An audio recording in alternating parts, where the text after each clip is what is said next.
It's funny when you're so busy and you look around and I thought, oh, this has got to be a little bit better. So that's what I've done.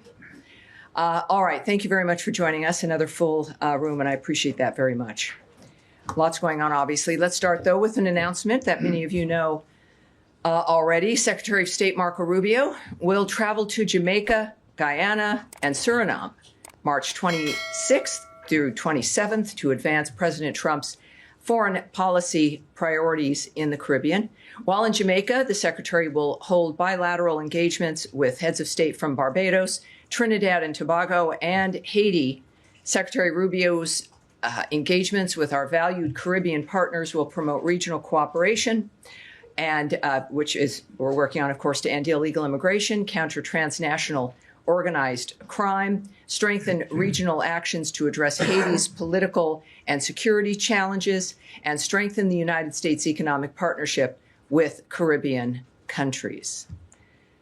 And that's my announcement. We're going to be doing that starting on Wednesday. A number of you are going to be joining us in what, for the Americans and people around the world watching, we have reporters who are stationed here at the State Department, and their coverage, their beat is the State Department, and they even travel with us.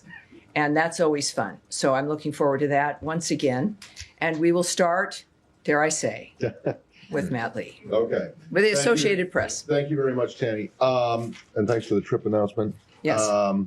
So over the course of the last day or so, embassies and consulates around the world appeared in what looks like it's a concerted social messaging campaign, have been posting tweets and Facebook accounts, some of which are somewhat aggressive and warning people not to come to the United States if they are planning to, protest or cause riots or break the laws. My question is this: because it has always been an offense to not truthfully answer questions on a visa application form, which include your past and what your intents are, what you plan to do in the U.S. It has always been an offense that you can have your visa revoked or deported if you're found to be lying on this. I'm curious why it is that there is this coordinated effort to get this message out now, and in some cases using this kind of aggressive language, like, you lie to us, you're out, that kind of thing. Well, I think that it's clear that it's a conversation that has not been happening for a while. Certain issues are in the news right now. There's a lot of new things that the world is hearing from a new administration, the Trump administration, which is in office because of its commitment to make America great again, certainly safe again, secure again, more prosperous. The Secretary of State, obviously, as you've heard, quite often has remarked on that. And part of that is what Americans see and what has been happening over the last several years when it comes to certain violence, certain attitudes, a rise in anti-Semitism, and of course in some public cases, which I won't be speaking on. But for citizens of other countries who want to come to America, I think it's reasonable. Their own countries, there's certainly some countries which are reminding their citizens that if you're going to be going to the United States, or really the argument could be to any other country, is follow the law, behave yourselves, be a good visitor, and you'll be fine. But I think that the nature of any kind of warning or reminder, as it should be, as you noted, is appropriate considering the nature of the things we've been reminding people about, which is a visa is not an entitlement. A visa and a green card are not birthrights.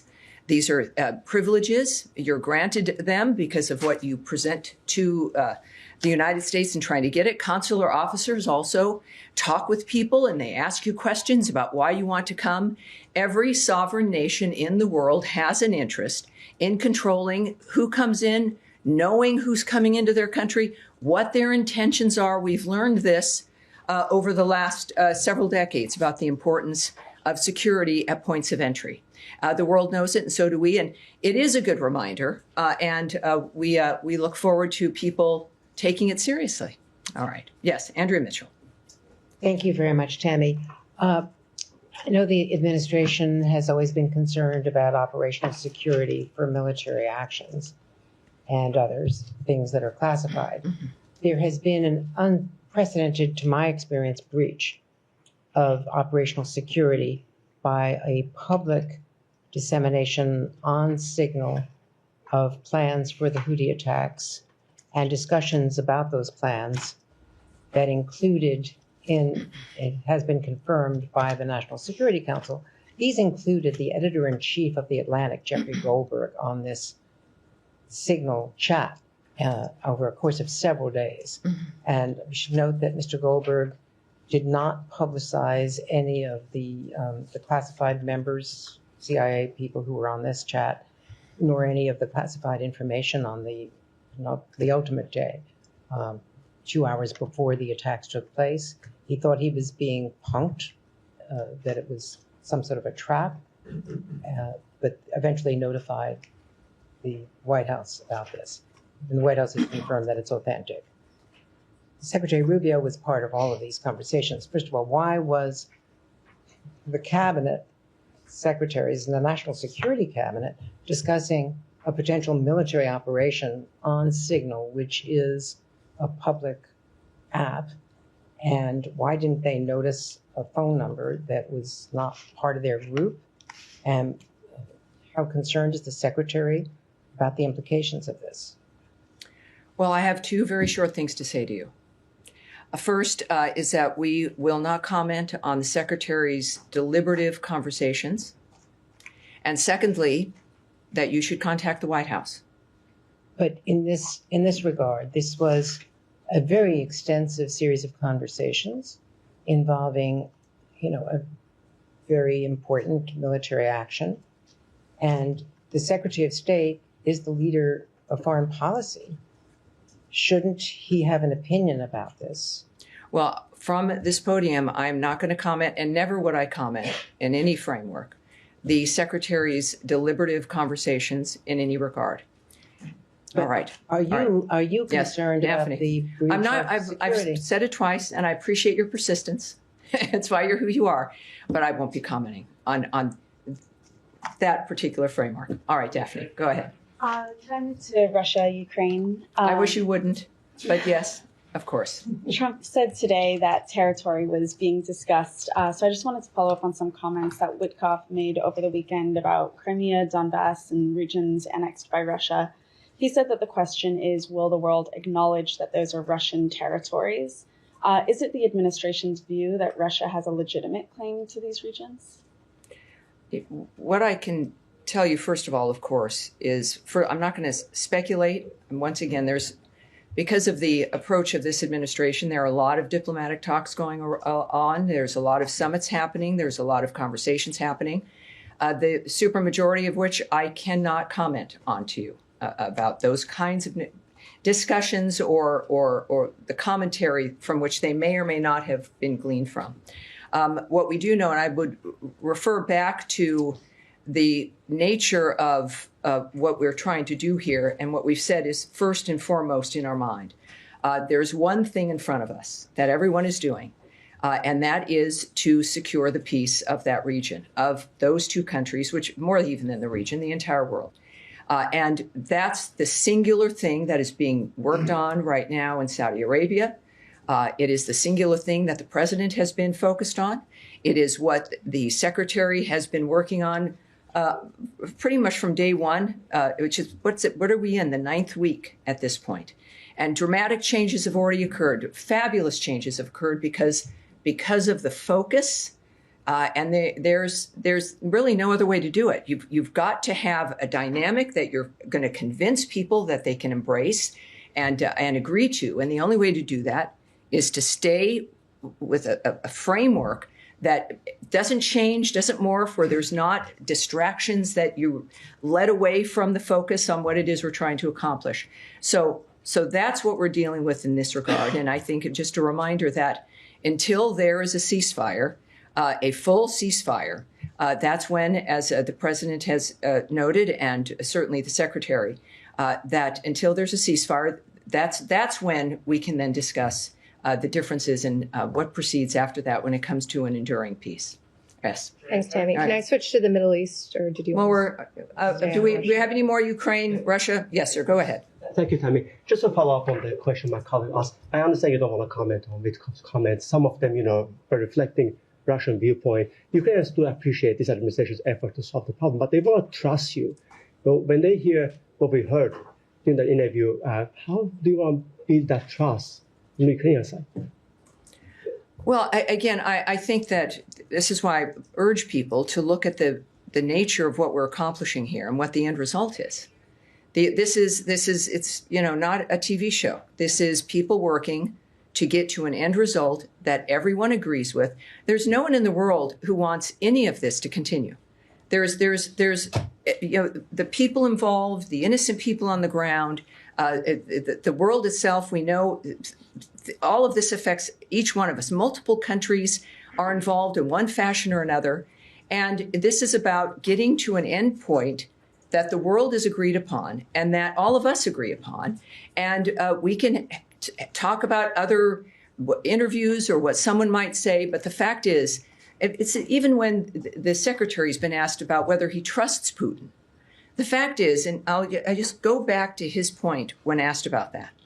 This isn't about trust or if, who you're dealing with and whether or not you like them or you don't, or what that dynamic is. The question is, what do you end with? Is it something that makes the difference in what everyone wants? Is it what we all agree on? And what is going to get us to that North Star of making sure that the slaughter stops? Again, we still deal with every day, even with this work. People that were alive yesterday are not alive today. People that are alive today are not going to be alive tomorrow.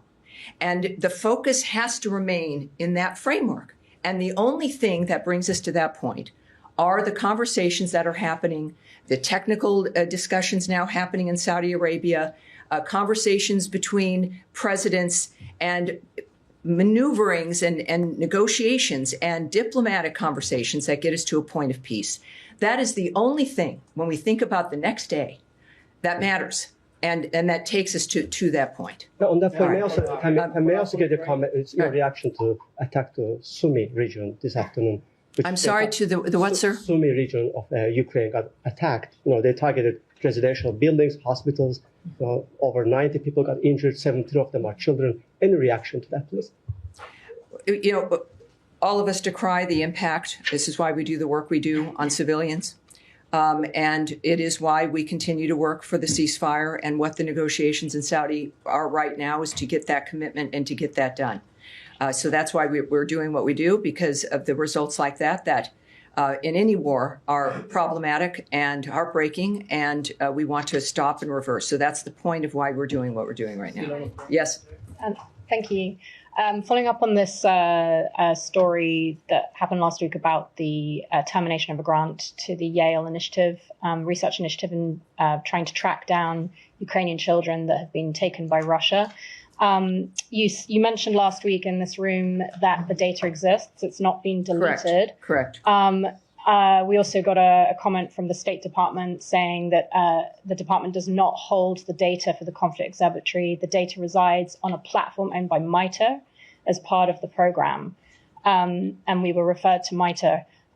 In terms of evidence of where these children have gone, and when you're dealing with courts of law, is this data something that, even if it's sitting somewhere on someone else's server like MITRE, is it overseen or controlled by the US government in terms of making sure that it's not being tampered with? And is there a concern that with that particular initiative, the grant to that initiative terminated, is there a concern that there's a delay in the work that these researchers were doing in terms of more of a search and rescue of these particular 30,000 children now being hindered? Well, as you noted, and I will confirm again, is that the data exists. What I will say to your question is that we know it is secure. And that is all I'll discuss about the nature of where it sits and where it is. It's secure. I will also mention something I'd mentioned to you actually earlier, which is that this data and this kind of a program, the grant has been stopped, of course. But it doesn't mean just because something has changed, as this has, that it disappears or stops or becomes something that we can't use. So I would just remind you that there's a variety of dynamics that are occurring when it comes to the world knowing about those missing children. The nature of, I know, President Trump's concern about those missing children. The world is concerned. And the fact, to say the least, Ukraine has been advocating for this. They've been passionate about saving their nation and certainly getting those children back from Russia. And I think that this is when we think about now the nature of the negotiations, or certainly the conversations, that is part of those conversations. And it's something that we all hope will be resolved sooner than later. Yes, sir. We ready to move on to the Middle East, or you want? I think we should. Sure, let's do it. So 2 topics for you. I'll squeeze them in back to back. Mahmoud Khalil, there was a DOJ brief filing with the court regarding his case. And one of the assertions in there was that he had failed to mention part of his resume, part of his history. And one of the things that DOJ brought up was his work with UNRWA. So I know you can't comment on a particular visa case. I'm not going to ask you. I know the drill. But in a larger perspective, does the State Department now look upon work with UNRWA as a potential negative when applying for a green card or other visa? That's question 1. Question 2, on Friday, Dorothy Shea, who heads up on an interim basis the U.S. mission to the UN, called Security Council Resolution 2334 a mistake. It's been, for the most part, the defining policy around settlements for a while now, other than the first Trump admin. The spokesman for the mission told me there's been no change in policy. Her statement doesn't reflect a change in policy. But obviously, she calls it a mistake, it means something. What is the position right now of the Trump admin and the State Department on Israeli settlements beyond the Green Line? Are we going back to the Pompeo Doctrine? Is it going to be used as leverage to expand the Abraham Accords, which Vice President Vance brought up today? What is the position? Speculation. I've just got to get my speculation book out. I'm not going to speculate. I'm not going to guess what's in the minds of diplomats, and diplomats are involved, including, an ambassador and her statements. I'm not going to speculate on any of that, what they mean, or what other leaders are going to do or not do. And I appreciate we all have questions about certain things. What I can say, well, now I have to say what I can say about what I can't say regarding your first question, is that you mentioned, of course, that there are court filings, and you mentioned the detail of what you say is in a court filing. I'm not going to expand on that either. So what I can say in general is what the Secretary has said, what the President has said, what I have said on numerous occasions, and as brought up here just a little bit ago as well, when it comes to the nature of messaging regarding visas and what the United States expects, and I think what every nation expects. When someone is knocking on the door saying, "Can we come in?" America's answer to that has usually been a resounding yes, please do, using the regular legal system to do it. But the reason that system works is because there's order to it. And we have expectations to what it is you say to us. And if you have an order and expectations and they're never enforced, or it doesn't matter and other people see that, it means that none of the laws mean anything, the regulations don't mean anything, and you're not even really a nation. You're a nation effectively without borders and controls. And no nation operates in that fashion. So it's not, again, certainly not commenting on any particular filing or any particular case. If you lie in your efforts to come to the United States to get a visa for any reason, or for a green card, maybe there haven't been repercussions, or we haven't done things properly in the past. A lot of things have changed with the election of Donald Trump, as the American people have said. What has happened in the past is now unacceptable. We see the impact on people's lives, everybody's lives, and it's not anything new. We want to have the order back. We want to have the rules, the expectations, the values back to how we make our decisions. So it is an important message. It's a normal message. It's a reasonable message. And it's important, and especially for those when there's certainly a court argument, or if you have lied, if you've misrepresented what you were going to do here, there has to be a response to that for a nation to be able to be taken seriously by its own people who rely on it to keep them safe. All right. Yes, sir. Yes. Hi, changing subject. I'm sorry. Clearly, well, hold on now. So keep that in mind. So now, Nadia, where were you going? Hold on. All of you, you're right here in front of me. I'm willing to stay here as long as I need to. Yes, Thank ma'am. you. Nadia. I have two questions, but I want to follow up on the application form just to be clear. So you're saying that Mahmoud Khalil has lied on the application? Oh, I never commented on his case. I never said that he did it all. I'm saying that if anyone coming here, and when you're filing, if you're trying to get a visa or anything else, I never spoke about him and what he did or did not do. I'll take this one back. Yes. Fair enough. But what my question to you is, for example, the evidence was taken against him that he was a member of UNRWA. Nadia, I have to tell you, I'm not going to remark at all on a particular case. It's not going to happen. Let me try again, different way. Do you think that Last chance. 3 strikes here. Do you believe that if somebody is a member of UNRWA, of the UN organization, and they did not disclose that if they apply for a visa, so somebody was coming, since UNRWA is not a terrorist organization, are they denied a visa? This is related to a court filing regarding a specific case, including also we don't talk about visas and the specific dynamic there. I'm not going to speculate or confirm or not confirm any dynamic that belongs to consular officers, to laws, to court filings that occur, or to the visa process for individuals. I'm not going to do that. And so I'm sorry. I would love to be able to answer your question, but I can't. Yes. Okay. Yes. Go ahead.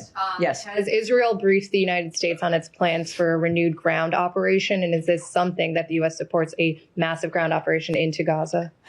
Again, if there was a conversation about that, it is not something that I'm going to share the details with anybody anywhere. It's not. Does the personal. U.S. support a ground operation? I'm not going to comment or speculate or anything in that regard when it comes to something as serious as negotiations in an area where there's a conflict that we are working every day to stop. And we have been the lead in the ceasefire aspects. We've been the lead in bridges to the next steps. And we are dealing with a terrorist organization that cannot remain at all in that region because of what they do. They then continue the suffering. And it's the simplest thing in the world. Hamas could release the hostages, which they still have, and the bodies of those that they've killed, and they could lay down their arms, and the suffering would end. All of this would end. And the questions come back, understandably, to the State Department, to Marco Rubio, to envoys, to people trying to get it to stop about one thing, or why haven't you done this, or would you do this? It is Hamas it's one step it could take, and the carnage could end. And I appreciate what you're asking, but I have certain limits in what I can express when it comes to the way decisions get made. But what we do know is that decisions have been getting made that have stopped the fighting, that have given us the first glimmer of hope in ages. And we're going to continue that kind of work because we do care and we are determined to get peace. And we're the closest we've been in most areas than we've been in ages. And that needs to continue. Yes, sir, in the back. Can I follow up? Not at this moment. Yes, sir, in the back. I have a question on Ukraine and the European, if I can go back a little bit. My first question is, on which level the European Union will be involved in the talk in Saudi Arabia, if they will be involved? And the second one, if you can give us some more glimpse of the talk, what can you, like something that you can share with us, like related to the ceasefire, like the Black Sea, or the part of, are we talking about part of Ukraine that's going to be given to Russia or other left to Kiev? Can you give us a little more? Well, I'd already mentioned before in being asked about please comments on issues after a ceasefire. There is one thing we're working on, that's a ceasefire. I have nothing to say about what comes after a ceasefire, which has to be manifested in full. And we are close to that. This is what's fascinating. We've never been closer, a breath away from a full ceasefire. And then full stop, then a discussion about an enduring peace. It's doable. Humanity has done it in the past. We can do it again, but this is the time where there has to be new ideas, where this dynamic has to stop. What I can tell you in general, you mentioned the Black Sea, is we do have negotiating teams, of course. They're meeting in Saudi Arabia to discuss broadening the ceasefire to the Black Sea on the way to the full ceasefire, which is always the prize. That's the prize right now. There's no other prize. To fully restore peaceful commercial activity. The Black Sea, of course, is key to that. We are continuing contact with both Russia and Ukraine. We're committed to continuing our work to bridge that gap. As the Secretary said repeatedly, both sides will have to make compromises as we are working in this ceasefire range. President Zelensky has agreed on a partial ceasefire against energy infrastructure and has reiterated his willingness to adopt a full ceasefire. There's certainly the aspect of possibility of, these situations, these technical negotiations are going on now, that we hope to see where the parties have landed. And our work is about coming to an agreement about how we're going to make this happen. But the Black Sea is now directly discussed, and let's hope we have some success here. About the European yes, sir. involvement. And is a gentleman here? A couple of questions on Gaza. And you are, sir? Shia Britansi, Al Jazeera English. Terrific. How do you do? All right. Nice to meet you. Reuters reports that the U.S. and Hamas have accepted good old Reuters a ceasefire. I'm told. A ceasefire proposal from Egypt, but Israel has yet to respond. Is that your understanding? I don't have an understanding about what might be negotiations, nor am I going to speculate or guess. Of course, things we do know is that the Egyptians care about the situation. There is the Arab plan. We know that has been discussed. We know how the Arab plan has not met the requirements of the Trump administration in a couple of instances, and when it comes to certainly Gazans and their safety in this process. No, I don't have a comment on that. The Israelis have killed 2 more journalists, Hossam Shabbat of Al Jazeera Mubashir, Mohammed Mansour of Palestine Today. That brings the number to 208. Each one was individually targeted. The IDF says they used extensive intelligence gathering and precise munitions. Shabbat killed in his car, Mansour in his house. The Committee to Protect Journalists has once again noted that the deliberate targeted killing of journalists is a war crime. Do you have any comment? I would say that every single thing that's happening is a result of Hamas and its choices to drag that region down into a level of suffering that has been excruciating and has caused innumerable deaths. And of course, their reaction on October 7th, when there was a ceasefire and people were living in some relative peace, they decided to break that with an atrocity that was just certainly the most Jews killed in a single framework than during the Holocaust. And we also, I can tell you, we stand by Israel and its needs as it defends itself through this period of time, as we also work with them so that they don't need to defend themselves from the barbarity of an entity that has destroyed lives for generations and continues to. So for everyone so many people who do so many jobs and who've lived different lives, and the children and the babies who didn't have a chance to seek their fortunes or their life dreams because of the barbarity of certain people who think that murder is the only way to move through life. Is it a war crime? And I will tell. I'm certainly. I'm not going to stand here and declare what's a war crime and what isn't. But what we do know is a crime is the mass slaughter of any individuals, certainly the targeting of people simply because of who they are. That Jew hatred is a signal regarding the barbarity and the nature of who it is you're dealing with. The world knows that if you don't stop it and don't confront it as it bears its ugly face, it will not stop. And that is part of what this world now has decided, that when we say never again, we mean never again. But the principle. All right, behind Nadia here. Yes, sir. Go ahead. Yep. Thank you. Tammy, A question on the Iranian-backed groups in Iraq and the Popular Mobilization Forces, PMF. The Iraqi parliament remained deadlocked over a law regarding the Iranian-backed groups with political division. And now, I'm sorry, when you look down, it's interesting. I know you all have microphones in front of you. Yeah. I can't hear you. I'll Can you just repeat that again Yeah, so of I can answer you properly? Yeah, my question is about the Iranian-backed groups in Iraq and the PMF. Yes. The Iraqi parliament remains deadlocked over a law regarding the Iranian-backed groups with political division. And the Washington Institute here in D.C. arguing that the law is less about genuine reform, but it's more about securing their role and their political and financial advantage for the Iranian-backed groups in Iraq.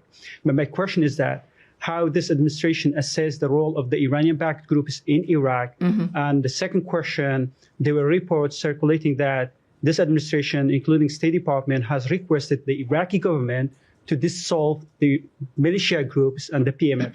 Have you made such a request? I can tell you a few things here.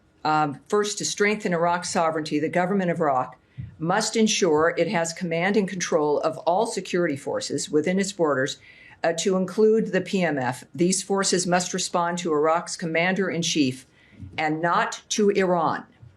We are also concerned that these Iran-aligned groups within the PMF, including designated foreign terrorist organizations, engage in violent and destabilizing activities in Iraq. We continue to urge the Iraqi government to rein in these groups and hold them accountable for breaking Iraqi law. The president has no higher priority than the safety of U.S. personnel, and he has made it clear that the United States will defend itself, its personnel, and its interests. So I hope that answers your question. Yeah, thank you. Yes, Saeed, please. Thank you. You've been. Tammy. Yes, Very of course. quickly, I have a couple of questions. One on I'm not Gaza. surprised. One on Gaza. Thank you. One on Gaza and one on the West Bank. On Gaza, I want to ask you about the humanitarian situation. It's been determined that over 97% of Gaza's underground water is unfit for human consumption, and it's being held. Are there, aside from possibly talks for a ceasefire, another ceasefire, and so on, are there any talks that you're aware of to get the humanitarian aid going, especially the water going? And second, I want to ask you on the West Bank, but I'll wait until you answer this. Well, this is why we want, and we're very disturbed when Hamas did not perform to make sure that the ceasefire could continue, that they did not do what they said they would do. So we know, of course, when it comes to the groundwater, of course, it's a crisis. It's exacerbated by the fact that you have a terrorist group that just doesn't care. When you think about the nature, we're concerned about groundwater. We know wherever you are and whoever you are, about what makes life possible. And yet you are dealing with an entity controlling and had controlled that area that not only is not caring about the nature of a quality of life, they don't care about life at all. Their reason for being is to use human beings as human shields and to murder and to rape, to just create a kind of suffering that is unimaginable for civilized human beings. So, of course, we care about this. This is why this administration has been determined and has been focused on changing that environment so it doesn't repeat for every generation. There's a certain point where all of us in this room will be gone from this planet. And your children, or the people you know, and your grandchildren will be sitting in these chairs. If we can, as our generations, can try to please, there'll always be problems. But with what we've learned over the last several centuries, certainly the last century, and the beginning of this one, is that it cannot continue, so that they can have other conversations and maybe even better ones. But that has got to be what we focus on. And I think that it's I don't want to just say it's not a given. But every time I see you, Saeed, you ask me questions and I answer you in a similar way. And I believe I like you. You've gotten to know me a tiny bit. Is that I am serious when I say these things to you and say them to you from my experience working in this building with the people who've devoted their lives to dealing with these issues. People, I've mentioned the career people before, the bureaus that are in this building that work on the issues in the regions, certainly the people who are voted in by the American people. And it is every day, maybe I don't know what happened before in the last 50 years that makes it still an issue now. We are serious, beyond serious, that it's going to end. So I'm going to leave from there because I do, through the rest of the day and through this briefing, I end up answering, I think, many of your questions. Okay. And we're going to continue on. All right, now we're waiting patiently. Thank you, sir. Thanks, Tammy. Since this is my first briefing with you, Leon Bruno, AFP. Excellent. Thank you, sir. Everyone appreciate it. It's aware. Yes. I have two unrelated questions. Please. No way. Unrelated. All right. Unrelated, yeah. The first is I'd like to go back to an issue which I think is important, which is U.S. aid and humanitarian aid in general. I know you've been asked about this, and you've said that the administration wanted to go after waste and fraud and what have you. When they did. Yeah. Yes. There's been many dire warnings today from UN AIDS agency. Last week from the UNICEF, the children agency. Also last week from the UNHCR, the refugee agency. Basically, the bottom line is, okay, you cut funding, you did this, you did that, but it's having and will have a major impact because it's disrupted many programs, especially from the UN and all that. So, and by dismantling USAID, who are experienced in delivering aid, and there were thousands of people doing it, who is actually doing now the control, coordination, and distribution of whatever aid is left at State Department? Are you equipped for that? And second, related to this is, what is your general comment as to these very dire warnings from very serious people about the millions of children or people who are going to suffer? And then unrelated question after. All right. Thank God, because I was going to want to answer this one certainly first. And you haven't been here because we have been talking about this a lot. So I'm going to say something that everyone has heard in one fashion or another, which is a reminder that just because a structure has changed or stopped does not mean that the nature of our work in that issue has stopped. That because a certain building might be named something else, or a certain program has ended, or that a certain department is over or made smaller, does not mean that that's the reflection of our commitment to foreign aid or to helping the world. That is pretty much what America's done from the start, and we continue to do because it matters. But it will only work when we understand whether or not it is working to accomplish the thing that the people running it say it would accomplish. If the money that is spent is actually, again, according to Samantha Power on her way out as the lead of USAID last year, said 7 to 10% of the money afforded to programs through her entity only gets to the people that need it, making a person wonder, and this is a new debate, of where does the other 90% go? So it is the height of irresponsibility to give people hope with spending billions of dollars, and it's not even reaching the people that you've told that it is supposed to go to. They don't see it. And you don't see the world getting better, do you? You see different things going on, but our expense of foreign aid increases, and you'd think if the foreign aid process was to work, the need for foreign aid would decrease, but it doesn't. It gets bigger and bigger and bigger. The secretary has called it a foreign aid industrial complex, I think. And there is so much money that what has happened now is, in fact, a reform of this framework to make sure that if we're going to spend, as we have and will likely do in some fashion, billions of dollars to help the world, damn it, those billions of dollars better help the world. That is the basic standard. So there is disruption. We understand that. But it doesn't mean everything has come to a halt. It doesn't mean it ever did, or that it will in the future. Our commitment to foreign aid remains. And just because how it used to look, what it was before is gone, it means that it's going to just look differently, and it will be more efficient. And the waste, abuse, and fraud, which in the beginning of your question, you said in a little bit of a snarky manner, sometimes I'm snarky as well, that was like what was said is that we wanted to deal with. Why else, I can say this for this administration, I think, for this State Department, why else are we here? For us, it's to fix this thing. It's to make it really work. It's to make it work for people and to fulfill the promise of what we're supposed to be able to do, and not just have the facade because of a building or because of giant grants and money. So it's disruptive.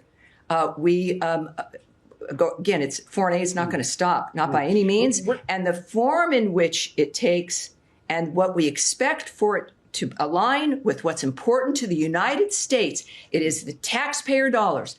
What's important to us has made us the best country in the world and everybody wants to come here, and that we're able to help the world because that's what this nation is, and that's going to continue. But it wouldn't be able to continue if this nation did not look seriously at where the money was going and the amount of waste and fraud that has existed. But there were thousands of people who were dealing with this. Who is actually dealing with it at State Department? You have the manpower to do there it. is State Department, the United States government. It's a very big entity. And there are people, not just, I talk about this with the ceasefires and the negotiations and foreign aid and everything else. Because you don't see it and it's not in front of you doesn't mean it's not happening. It is an operation around the world that is the biggest in humankind. So I'm going to move on from that, because coming now to each of the briefings would be good, because you would have heard these answers beforehand. Yes, Andrea, let's get to some people in the back who've had their hands up. Glasses on, please. Yes, sir. Go ahead. I have a question back to the West Bank. I'm wondering if you've seen reports that the co-director of the Oscar-winning film No Other Land was just beaten by settlers and taken from the ambulance from which he was carrying. If not on that particular, there's been a spike in settler violence in the West Bank over the last 15 months. How concerned is this State Department about what we're seeing in the West Bank? Well, I'm going to check any loss of life or people being harmed. Certainly we decry. And that's something I'm going to want us to go back and check on. I'll do that. But obviously, how concerned are we about violence? By settler violence against Palestinians. When it comes to the issue of violence, I think this State Department, this administration, and as I've been working here, and certainly as an American in general, it's obvious, without my going through a soliloquy again, that we care very much about that and want it to end. Yes, ma'am, in the back of the purple. Thank you so much. On Israel, Ayşenur Ezgi Egi, who is an American Turkish activist, was killed by an Israeli soldier on September 6th in the occupied West Bank while attending a protest. More than 6 months have passed since the U.S. government called on Israel to investigate her killing, but there has been no action and accountability until this date. So I'm wondering if the administration pursuing justice and accountability for Ayşenur and other Americans who were killed by Israel, and would you support an independent investigation into her killing as demanded by Ayşenur's family? Because of the world we live in, often I have to say we decry the harming or the injury or the killing of anyone. But when it comes to the nature of what Israel is doing, obviously I'm not going to speak to the nature of the choices they've had to make in what is clearly one of the most difficult times in their history, in the history of everyone in the region. But what I will do, let's go back. Let's make sure we follow up, Heather, on that particular issue, and we'll take it from there. That's where we're going to go. And in the back, did I hear JFK? Because interestingly, we haven't brought that up yet. So let's give that a try here. Who is JFK? So who keeps saying JFK? Excellent, thank you. In the back? All right, let's do it. JFK assassination is obviously back in the news, and Jefferson Morley of JFK Facts was on Bill O'Reilly's show, analyzing some of the documents that the Trump administration has released. One of the revelations that he discussed was the fact that James Angleton, the CIA counterintelligence chief, had relied on Israelis as part of his intelligence gathering operations, which included monitoring Oswald prior to the assassination. As you may be aware, JFK in the summer of 1963 was deeply concerned with Israel acquiring nuclear weapons. He had sent a series of letters to Ben Gurion, Israel's founding prime minister, demanding that Israel allow inspectors. Ben Gurion resigned just when he was All right, here, on the issue. I've got something I can say to this. Yeah, I do. You want me to say something? I got a question for All you. right. Israel continued stalling the inspections, and JFK was, of course, assassinated in November. Every president since has adopted Israel's policy of refusing to acknowledge the existence of Israel's nuclear arsenal. My question to you is, will this administration finally do so? Boy, we went from JFK and then to now Israel's nuclear arsenal. No, I understand. I understand. Here's what I will tell you about the JFK files. There's about 80. Excuse me, sir. Please. Thank you.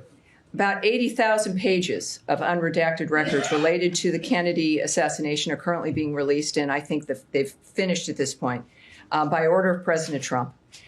We know that also, as I'd been asked before, if there was any other material anywhere, this is it. This is all the material. It's out.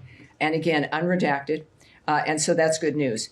For my generation, this is also good news. Certainly, as you grow up with that kind of a dynamic that happened in this country. And now, of course, we happily can say that Robert F. Kennedy Jr. is contributing to the nature of our nation and making a difference as well. As far as the speculation and conspiracy theories about what was happening regarding that assassination and in the decades that followed, I have no comment for you, and nor am I going to speculate or comment on that. But I appreciate you being here and asking that. At the end, yes, sir. Go ahead, please. Thank you. So much Go ahead. Bangladesh. Please. Let's keep going. Thank you, Tammy. On Bangladesh, I have two questions. Bangladesh Army Chief warns of imminent Islamist extremist attacks on Bangladesh. Given the U.S. commitment to counterterrorism, what step is the U.S. taking to prevent Bangladesh from becoming another Afghanistan? Tammy, I have second question. How is the U.S. government addressing the unlawful imprisonment of journalists under Mohammed Yunus government and working to uphold press freedom in Bangladesh? Thank you. Yes, well, with the questions that we deal with a lot, I think that we go back to what's most important in the nature of how we handle other countries, what we expect of them, if we consider them our friends, the diplomatic scenario. Fortunately, we have an administration and a Secretary of State who's completely committed to diplomatic resolutions, to face-to-face conversations with our friends around the world, and certainly the impact, hopefully, of our strength and our president, who is known for taking things seriously, to know that we expect every country, certainly Bangladesh and others, to say the least, to follow the rules of human rights and to be cognizant and fair regarding the behavior and what their own citizens expect from their government. So I think that's a North Star for any nation, and I'm going to move on. We'll get one more in here. So yes, right here, right here. Ahead of Secretary Ushavance's planned trip to Greenland later this week, Greenland's prime minister called the visit a sign of American aggression and said that we're now at a level where it can no way be characterized as a harmless visit from a politician's wife. Do you have a response to those comments, and do you see the relationship between the U.S. and Greenland as having deteriorated over the course of the past couple months? Well, I can tell you about the Second Lady's trip, so we'll start there. As the White House has announced, Second Lady Usha Vance will travel to Greenland with her son and a United States delegation to visit historical sites, learn about Greenlandic heritage, and attend Greenland's national dog sled race. The delegation will depart for Greenland on Thursday, March 27th, and return to the United States on Saturday, March 29th. When it comes to, I think, the details, the relationship between those two countries in particular, I would refer you to the White House for that. All right. I think that's it. All right. We're good. We're good. Thank you, everyone. I'm glad we got as much covered as we did. And no doubt, I'll be back on Friday, so we will be here Friday. And I'll see you then. Have a great rest of your day. Thank you.